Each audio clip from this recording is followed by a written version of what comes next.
Gracias. Bueno, también aquí hemos hecho una pequeña modificación y creo que las estadísticas lo van a decir. Este no es un curso para médicos generales, sino es un curso para médicos de primer contacto. Muchos gastroenterólogos seguimos viendo enfermos con enfermedades hepáticas y muchos internistas también, de tal forma que el nivel del curso lo hemos querido levantar. Y creo que ha sido exitoso en ese sentido también, no solamente en la audiencia, sino en el nivel del curso. Yo les voy a hablar lo que a mi juicio el médico de primer contacto debe de saber del virus de hepatitis C, y creo que va a complementar muy bien la plática de Margarita y también va a ser un preámbulo para la plática de René Mallet.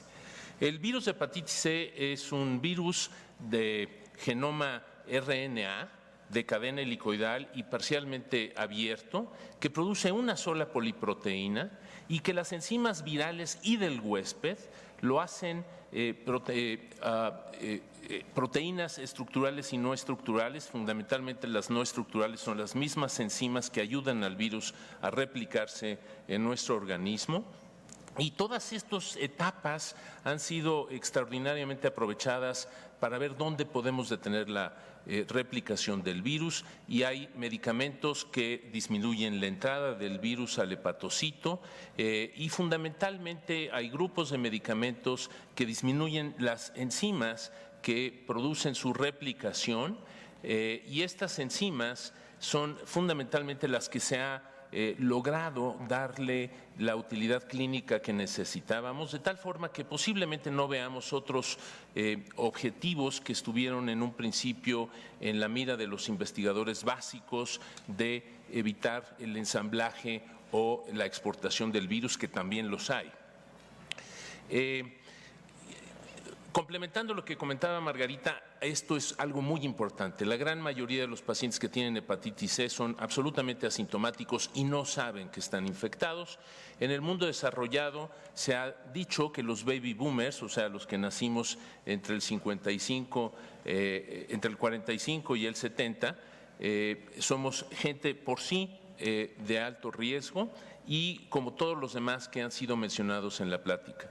Importante también es mencionar que las consecuencias son muy importantes, afecta muy seriamente la calidad de vida de los pacientes infectados cuando entran en la etapa de cirrosis descompensada, aumenta la mortalidad no solamente por insuficiencia hepática, sino la mortalidad en general y consume grandes recursos, en lo cual creo que concuerdo, como en muchas cosas, con Margarita, que entre paréntesis, si estoy en estos avatares de las mesas directivas es gracias a que Margarita hace algunos años, más de 25, 30 posiblemente, me invitó a ser su protesorero en la Asociación Mexicana de Gastroenterología.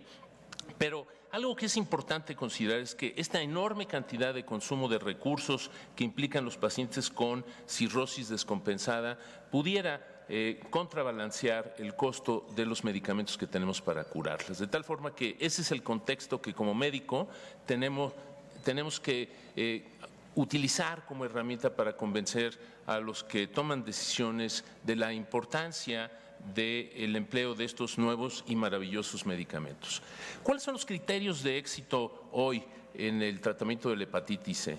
Bueno, primero, disminuir el estado de inflamación crónica, porque eso va a disminuir y posiblemente a revertir la fibrosis que se genera, y esto a su vez va a detener la evolución de la cirrosis y la aparición de sus complicaciones como es la hipertensión portal, la disfunción renal, la encefalopatía y el hepatocarcinoma, pero incluso pudiera también revertir en etapas avanzadas y finalmente revertir y curar las manifestaciones extrahepáticas del virus de hepatitis C, que son bastante comunes y algunas verdaderamente sorprendentes. Yo he tenido pacientes con linfoma que han revertido a pesar de no haber tenido una muy buena respuesta a quimioterapia con el tratamiento para el virus de la hepatitis C. ¿Cuáles son los indicadores de éxito del tratamiento? La respuesta viral sostenida con los nuevos antivirales directos es realmente una curación clínica, cosa que no estábamos muy seguros que sucediera con los tratamientos con interferón. Hoy seguidos a más de 5 años, estos pacientes prácticamente no recurren la infección, disminuyen los síntomas, la fibrosis, las complicaciones de la cirrosis disminuye considerablemente, aunque no se pierde por completo el riesgo de hepatocarcinoma, disminuye sustancialmente la mortalidad por insuficiencia hepática y hay una respuesta extraordinaria en los pacientes que tienen vasculitis por crioglobulinemia. El diagnóstico se hace inicialmente con anticuerpos al virus de hepatitis C, que debe de confirmarse con una carga viral, y esto cuando existen transaminasas 10 veces o más elevadas. Habitualmente las hepatitis crónicas con hepatitis C tienen 2 o 3 veces elevadas sus niveles de transaminasas cuando se considera crónica, cuando tienen más de 4 o 6 meses de evolución. Y existen, además de los anticuerpos y de la carga viral, algunos otros elementos menos costosos pero menos sensibles para hacer el diagnóstico. La carga viral es muy importante que sea con una técnica que permita una detección de por lo menos de hasta 12 unidades internacionales por mililitro. Esto es una carga viral sensible como la que tenemos aquí en el hospital, que es de 12, los estándares mínimos necesarios son de 15 unidades por mililitro. Luego tenemos que pensar en que el individuo que tiene anticuerpos y que posiblemente tiene un virus activamente puede tener otras causas, de tal forma que tenemos que establecer que la relación sea verdaderamente causal del virus de hepatitis C con la enfermedad. Y luego evaluar la intensidad del daño, el estadio en el que se encuentra el paciente y finalmente lo que comentaba Margarita, muy importante, la caracterización viral del virus.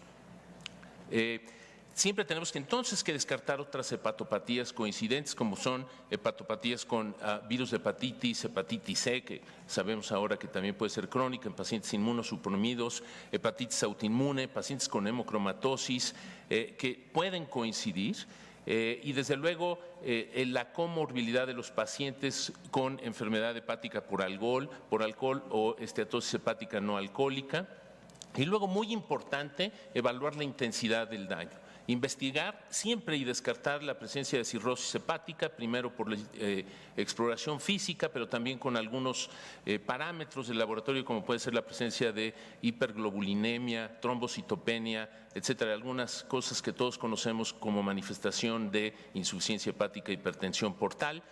Evaluar fibrosis por métodos no invasivos. Ayer escuchamos por lo menos 2 magníficas pláticas al respecto y esto creo que es el futuro y la actualidad en el seguimiento, en el diagnóstico de la intensidad de daño y en el seguimiento de la hepatitis C. La biopsia realmente no es indispensable más que en presencia de duda diagnóstica de la causalidad del virus o de comorbilidad por NASH o por virus de hepatitis B o por alcohol en algunos pacientes.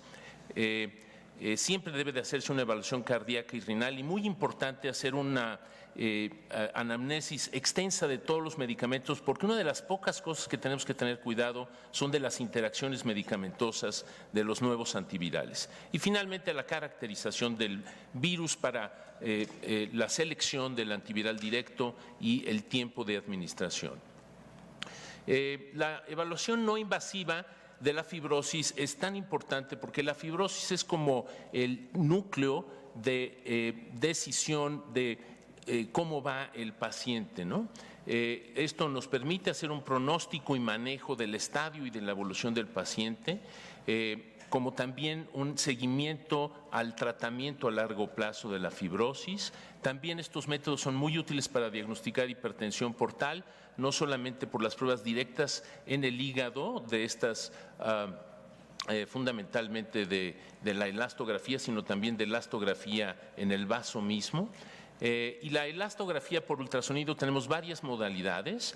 Esto aprovecha la onda de propagación de un estímulo físico como es la onda sónica y la más conocida es la elastografía unidimensional y transitoria como es el FibroScan, pero que tiene algunos bemoles, como es que no se puede hacer en aproximadamente el 15 o 20% de los pacientes con enfermedad hepática por obesidad que impide su adecuada paso de la onda sónica a través del panículo adiposo y sobre todo en los pacientes que tienen ascitis. Y además, como es un estudio relativamente ciego, el sitio donde se establece la lectura se determina por percusión en el 9º espacio intercostal y nunca sabemos si estamos midiendo estructuras vasculares o la vesícula que tienen mayor grado de fibrosis. Por eso es que se requieren por lo menos 10 lecturas para tener un promedio de la elastografía de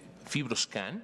Pero ahora existen equipos que tienen la oportunidad de permitirnos dirigir el sitio a donde se puede hacer la medición y estar seguros que se hace en un cilindro de parénquima hepático que no tenga estos inconvenientes.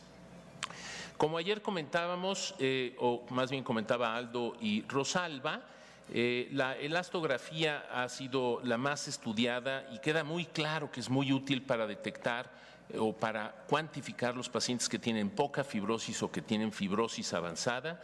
Existen diferencias, o sea, no es equivalente las lecturas de kilopascales del FibroScan con los otros equipos y sobre todo hay un área donde puede existir la duda qué tanta fibrosis tiene un paciente y entonces es que las pruebas serológicas son muy útiles para tratar de calificar mejor a nuestro paciente en qué estadio se encuentra, con pruebas complejas como es el FibroMax, pero con otras muy sencillas como es el APRI, con la determinación de plaquetas y la aspartato aminotransferasa. ¿Cuáles son los cuidados adicionales que todo paciente con hepatitis C debe de tener además del tratamiento medicamentoso? Bueno, siempre tenemos que procurar que los pacientes eviten y sobre todo dosis importantes de bebidas alcohólicas, porque no hay duda de que en ellos el alcohol potencia la progresión de la fibrosis. Esto ha sido demostrado ampliamente. Detectar otros tipos de hepatitis y sobre todo aquellas coinfecciones con virus de inmunodeficiencia humana, que hace totalmente distinto el esquema. Los pacientes con síndrome metabólico es muy importante ponerlos a dieta y hacer ejercicio porque es algo que también potencia la evolución del daño hepático por virus de hepatitis C. De tal forma que, como bien decía Margarita, todo paciente con anticuerpos y con carga viral positiva merece ser evaluado pensando que la gran mayoría de ellas, si no es que todos, deben de ser hoy en día considerados para tratamiento.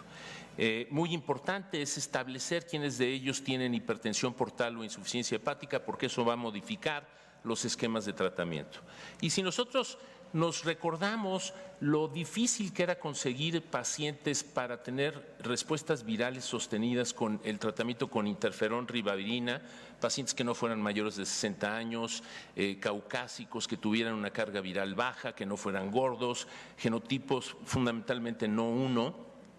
Hoy la diferencia es que con estos nuevos antivirales directos, y les presento aquí mi experiencia personal con los últimos 5 pacientes que logré una respuesta viral sostenida con interferón, comparados con los primeros pacientes que he tratado con antivirales directos. Y vean ustedes cómo en amarillo pueden observar que, primero, los pacientes son mucho más añosos hoy. Esta es una gran ventana de oportunidad para ellos, los tratamientos antivirales directos, pero también son pacientes que están en etapas más avanzadas de fibrosis y sobre todo con una comorbilidad mucho más aparentes. Vean esta paciente que tenía linfoma y luego hizo vasculitis por crioglobulinemia, y ahí fue donde empecé la primera paciente que traté con estos antivirales directos.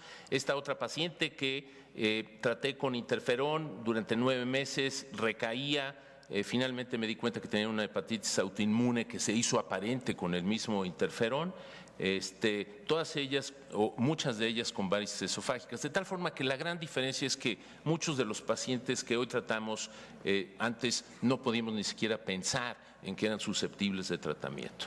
De tal forma que hoy, como Margarita comentaba y coincido, todo paciente infectado por virus de hepatitis C que tenga una sobrevida aceptable de más de 5 años calculada debe ser considerada para tratamiento, porque las respuestas virales sostenidas son muy grandes, más del 80% aún en pacientes con fibrosis o cirrosis y con cualquiera de los genotipos de infección. Esto se puede hacer antes o post-trasplante. Existe controversia cuál es el mejor momento, con o sin tratamiento previo, con o sin enfermedad hepática por esteatosis no alcohólica, con o sin virus de inmunodeficiencia humana, con o sin crioglobulinemia. De hecho, es una de las indicaciones prioritarias de tratamiento. Quiero mostrarles esta imagen en donde les muestro dónde son los sitios de acción de los antivirales con que contamos ahora. Esta enzima que está muy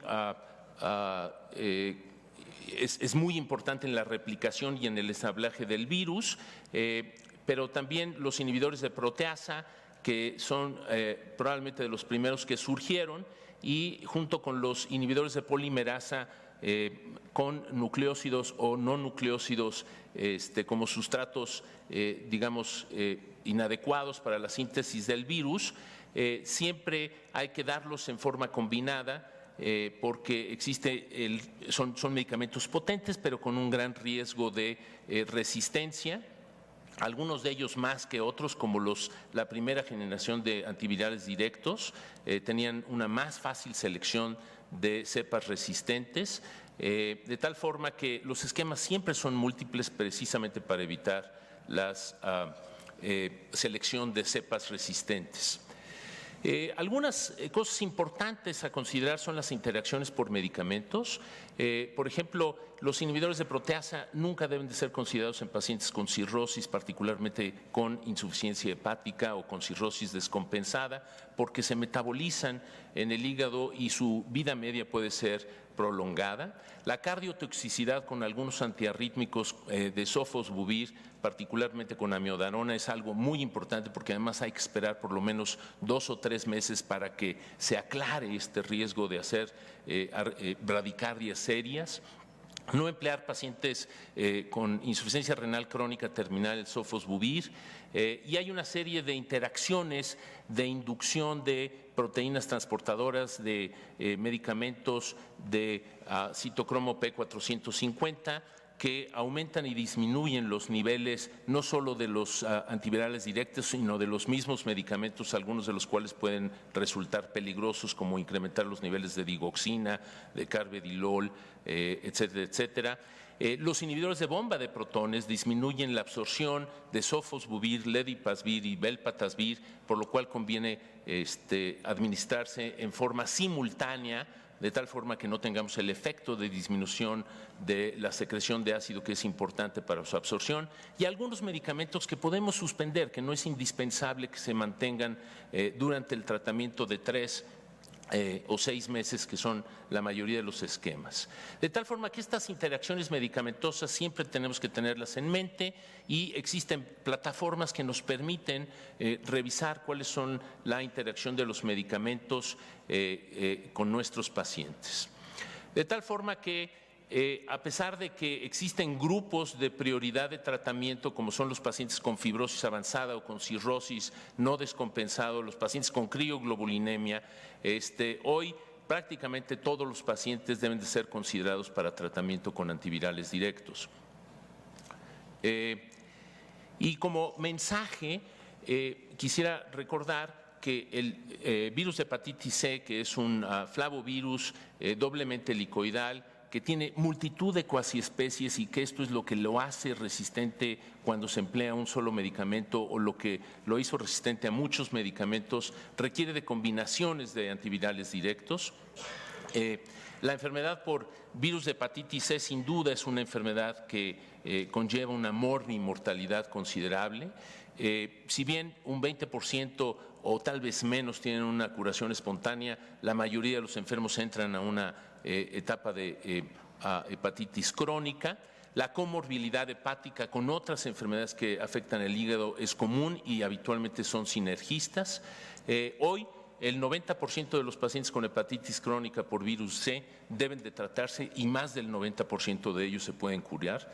Existe multitud de interacciones con medicamentos, por lo que siempre es importante consultar estas plataformas antes de prescribir y cada vez más tenemos más opciones y pronto tendremos en México opciones pangenotípicas que serán útiles para el tratamiento de todos los enfermos. Muchas gracias.